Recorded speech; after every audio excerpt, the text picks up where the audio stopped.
नमस्कार। प्रादेशिक समाचार के साथ मैं प्रियंका। पहले मुख्य समाचार।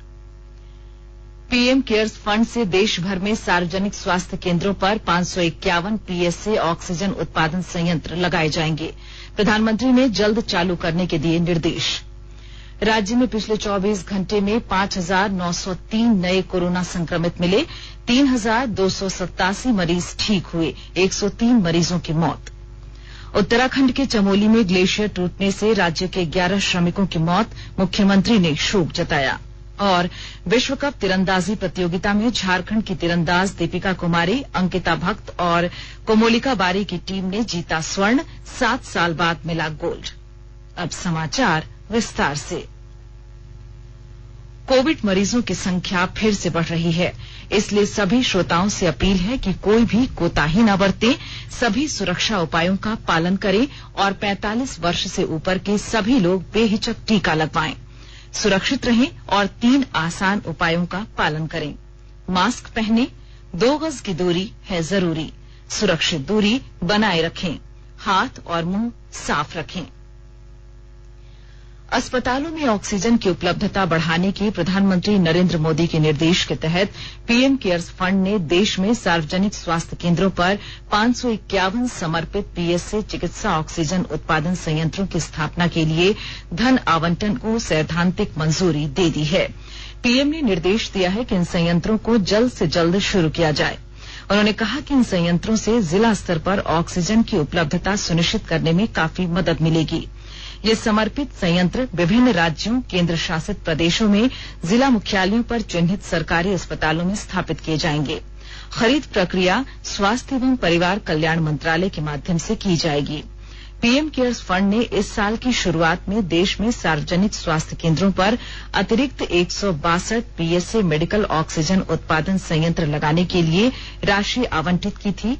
जिला मुख्यालयों के सरकारी अस्पतालों में पीएसए ऑक्सीजन उत्पादन संयंत्र स्थापित करने का मुख्य उद्देश्य सार्वजनिक स्वास्थ्य प्रणाली को और मजबूत करना है और यह सुनिश्चित करना है कि इनमें से प्रत्येक अस्पतालों में कैप्टिव ऑक्सीजन उत्पादन की सुविधा बनी रहे।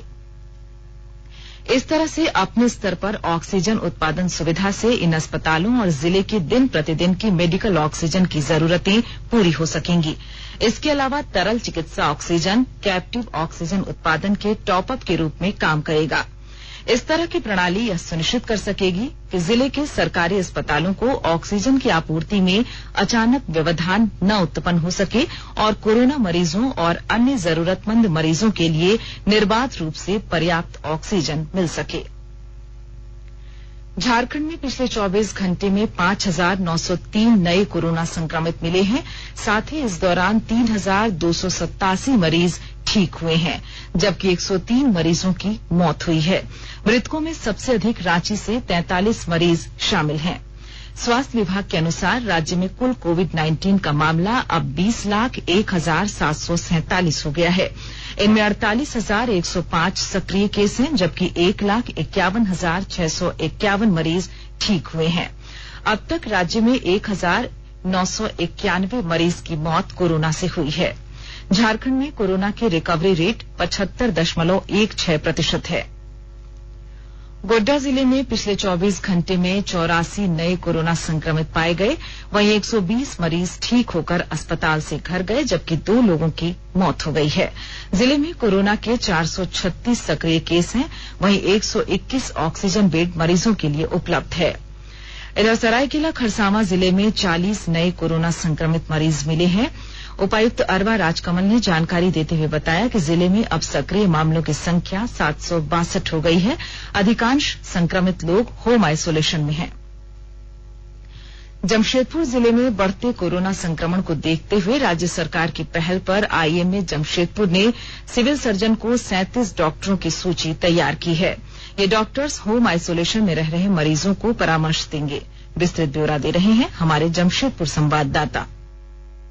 बढ़ते कोरोना के प्रभाव को देखते हुए राज्य सरकार की पहल पर इंडियन मेडिकल एसोसिएशन आईएमए की जमशेदपुर शाखा ने 37 डॉक्टरों की सूची civil surgeon doctor Arvind Kumar Lal को सौंपी है। सभी डॉक्टर वॉलंटरी तौर पर टेली कॉन्फ्रेंसिंग के जरिए होम आइसोलेशन में रह रहे कोरोना संक्रमितों को निःशुल्क परामर्श देंगे। प्रत्येक डॉक्टर निर्धारित समय पर 1 से 2 घंटे तक अपनी सेवा देंगे। कोरोना मरीजों के अलावा इससे मिलते जुलते लक्षण वाले लोग भी परामर्श ले सकते हैं। चिकित्सक के मोबाइल नंबर पर सीधे संपर्क कर परामर्श ले सकते हैं। राजेश कुमार लालदास, आकाशवाणी समाचार, जमशेदपुर।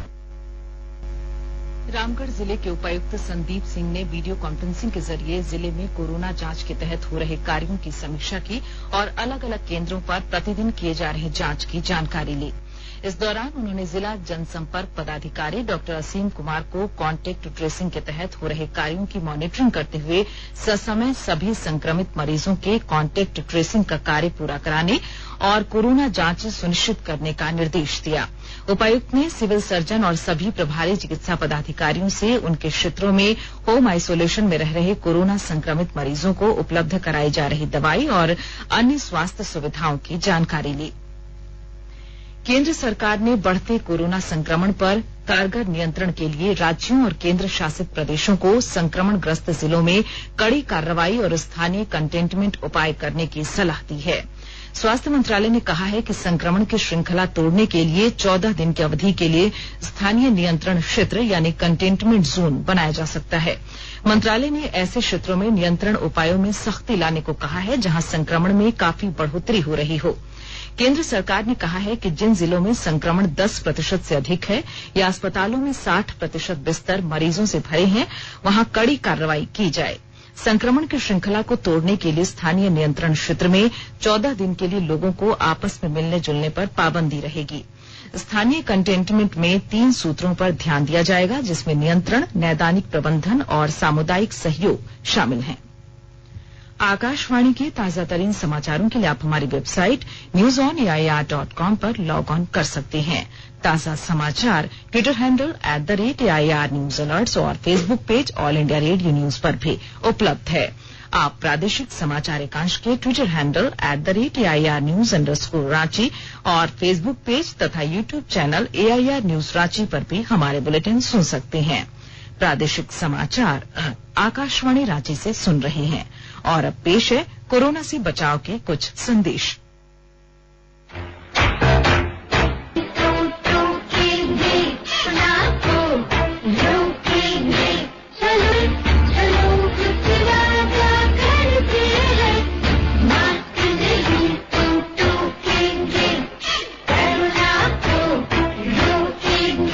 भारत सरकार द्वारा जनहित में जारी।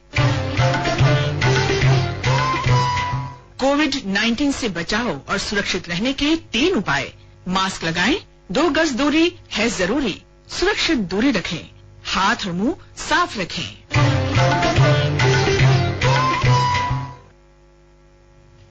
प्रादेशिक समाचार में आपका फिर स्वागत है। उत्तराखंड के चमोली जिले में हाल ही में हुए हिमस्खलन में झारखंड के 11 मजदूरों की मौत हो गई, जिसकी पुष्टि चमोली जिले के जिलाधिकारी स्वाति भदौरिया ने की। ये सभी मजदूर सीमा सड़क संगठन के साथ अनुबंध पर काम कर रहे थे। मृतकों में 4 खूंटी, 4 दुमका, रामगढ़ के 1, रांची से 1 और 1 पश्चिमी सिंहभूम जिले के मजदूर शामिल हैं, जबकि बचाव अभियान अभी भी जारी है। हादसे में अभी भी झारखंड के 32 मजदूर लापता हैं। मुख्यमंत्री हेमंत सोरेन ने इन मजदूरों की मौत पर दुख व्यक्त किया है। पश्चिमी सिंहभूम जिले में नक्सलियों ने बीती रात हावड़ा मुंबई मुख्य रेल मार्ग पर बम ब्लास्ट किया है। चक्रधरपुर रेल मंडल के लोटा पहाड़ रेलवे स्टेशन में देर रात नक्सलियों ने इस घटना को अंजाम दिया है, जिससे हावड़ा मुंबई मुख्य मार्ग घंटों से बाधित है। वहीं हावड़ा अहमदाबाद स्पेशल ट्रेन और चक्रधरपुर राउरकेला सवारी गाड़ी चक्रधरपुर रेलवे स्टेशन पर ही घंटों से खड़ी है। घटना की जानकारी होने पर रेलवे द्वारा रेल यातायात सामान्य करने के लिए ट्रैक की मरम्मत का काम युद्ध स्तर पर शुरू कर दिया गया है। भाकपा माओवादियों ने 26 अप्रैल को भारत बंद का ऐलान किया था और समझा जा रहा है कि इसी सिलसिले में इस घटना को अंजाम दिया है। जिले के पुलिस अधीक्षक अजय लिंडा ने बताया कि जब देश में आपदा की इस घड़ी में ऑक्सीजन जैसी आवश्यक वस्तु की सप्लाई रेल मार्ग द्वारा की जा रही है, ऐसे में माओवादियों द्वारा रेल मार्ग को बाधित करने की कोशिश उनकी हताशा को दर्शाता है। लोहरदगा जिले के सेन्हा थाना क्षेत्र के उगरा गांव डबल मर्डर केस में पुलिस ने 4 आरोपियों को गिरफ्तार कर लिया है। पुलिस अधीक्षक प्रियंका मीणा ने इस संबंध में बताया कि जमीन विवाद को लेकर इस घटना को अंजाम दिया गया था। झारखंड हाईकोर्ट में आज से अगले आदेश तक सिर्फ अत्यंत आवश्यक मामलों की ही सुनवाई की जाएगी। झारखंड हाईकोर्ट के रजिस्ट्रार ने पत्र जारी कर इस बात की सूचना दी है। महत्वपूर्ण मामलों की सुनवाई के लिए अधिवक्ताओं को अदालत से विशेष आग्रह करना होगा। पत्र में स्पष्ट कहा गया है कि महत्वपूर्ण मामलों के अलावा अन्य मामलों की सुनवाई फिलहाल अगले आदेश तक स्थगित रहेगी। मामलों की सुनवाई ऑनलाइन ही की जाएगी और वर्ष 2021 में दायर याचिकाओं पर ही हाईकोर्ट फिलहाल सुनवाई करेगा। इस संबंध में रजिस्ट्रार जनरल ने आदेश जारी कर दिया है। केस की फाइलिंग का कार्य पूर्व की तरह ही किया जाएगा। पत्र सूचना कार्यालय पीआईबी ने स्पष्ट किया है कि पांडिचेरी विश्वविद्यालय के एक छात्र द्वारा कोविड के इलाज के लिए घरेलू नुस्खा खोजने और इसे विश्व स्वास्थ्य संगठन की स्वीकृति मिलने का दावा झूठा है। पीआईबी ने एक ट्वीट में कहा है कि यह दावा फर्जी है। सरकार ने लोगों से इस गलत सूचना को साझा नहीं करने की अपील की है। सरकार ने कहा है कि कोविड-19 के बारे में सही सूचना के लिए केवल आधिकारिक स्रोतों पर ही भरोसा करना चाहिए। पलामू जिला मुख्यालय डाल्टनगंज स्थित महावीर नवयुवक दल ने निर्णय लिया है कि रामनवमी में विभिन्न स्थानों में लगाई गई लाइटों को नगर निगम को सौंप दिया जाएगा। विस्तृत ब्यौरा दे रहे हैं हमारे पलामू संवाददाता। पलामू जिला मुख्यालय डाल्टनगंज स्थित श्री महावीर नवयुवक दल जनरल ने निर्णय लिया है कि रामनवमी में नगर निगम क्षेत्र में विभिन्न स्थानों पर लगाई गई लाइटों को मेदिनी नगर निगम को सौंप दिया जाएगा। रामनवमी को लेकर साज सज्जा के क्रम में लगाई गई ये लाइटें अब नगर निगम के सौंदर्य को बढ़ाएंगी। महावीर नवयुवक दल जनरल द्वारा औपचारिक तरीके से इसे नगर निगम को सुपुर्द किया जाएगा ताकि शहर की सुंदरता बरकरार रह सके। इस संबंध में जनरल के सदस्यों ने नगर निगम के मेयर और डिप्टी मेयर को ज्ञापन सौंप दिया है। जसप्रीत सिंह, आकाशवाणी समाचार, पलामू। झारखंड की तीरंदाज दीपिका कुमारी, अंकिता भट्ट और कोमोलिका बारी की भारतीय महिला रिकर्व टीम ने विश्व कप तीरंदाजी प्रतियोगिता में स्वर्ण पदक हासिल किया। ग्वाटेमाला में आयोजित प्रतियोगिता में भारतीय महिला रिकर्व टीम ने मैक्सिको को हराकर स्वर्ण पदक जीत लिया है। दीपिका कुमारी, अंकिता भट्ट और कोमोलिका बारी की भारतीय टीम ने स्वर्ण पदक मुकाबले में 27 अंक हासिल किए, जबकि मैक्सिको की टीम 26 अंक ही जुटा सकी। भारतीय टीम ने 7 वर्षों के बाद विश्व कप में रिकर्व टीम मुकाबले में अपना पहला स्वर्ण पदक हासिल किया है। विश्व कप में टीम मुकाबले में दीपिका कुमारी का यह 5वां स्वर्ण पदक है। एक अन्य मैच में अतनु दास और अंकिता भट्ट की भारतीय मिक्स्ड रिकर्व टीम ने अमेरिका को 6-2 से हराकर कांस्य पदक जीता। और आइए अब सुनते हैं अखबारों की सुर्खियां। राज्य से प्रकाशित सभी अखबारों में प्रधानमंत्री के मन की बात में साझा विचारों और कोरोना के बढ़ते मरीजों को देखते हुए ऑक्सीजन आपूर्ति को लेकर केंद्र और राज्य सरकार के प्रयासों से जुड़ी खबर को प्रमुखता से पहले पन्ने पर प्रकाशित किया है। प्रभात खबर की सुर्खी है, मिशन ऑक्सीजन में जुटी झारखंड सरकार, 5 राज्यों के कोरोना संक्रमितों को मिल रही प्राणवायु। दैनिक जागरण ने लिखा है, प्रधानमंत्री ने दी पीएम केयर फंड से देश भर के जिलों में प्लांट लगाने की मंजूरी। दैनिक भास्कर लिखता है, पीएम केयर फंड से हर जिले में लगेगा ऑक्सीजन प्लांट। दैनिक हिंदुस्तान की सुर्खी है, चमोली हादसे में झारखंड के 11 कामगारों की मौत। अंग्रेजी अखबार हिंदुस्तान टाइम्स ने देश में एक दिन में 3,49,000 नए कोरोना मरीज मिलने की खबर को पहले पन्ने पर प्रमुखता से प्रकाशित किया है। वहीं द टाइम्स ऑफ इंडिया ने लिखा है, दिल्ली ने 1 सप्ताह के लिए लॉकडाउन बढ़ाया। और अब अंत में मुख्य समाचार एक बार फिर। पीएम केयर्स फंड से देश भर में सार्वजनिक स्वास्थ्य केंद्रों पर 551 पीएसए ऑक्सीजन उत्पादन संयंत्र लगाए जाएंगे। प्रधानमंत्री ने जल्द चालू करने के दिए निर्देश। राज्य में पिछले 24 घंटे में 5,903 नए कोरोना संक्रमित मिले, 3,287 मरीज ठीक हुए, 103 मरीजों की मौत। उत्तराखंड के चमोली में ग्लेशियर टूटने से राज्य के 11 श्रमिकों की मौत, मुख्यमंत्री ने शोक जताया।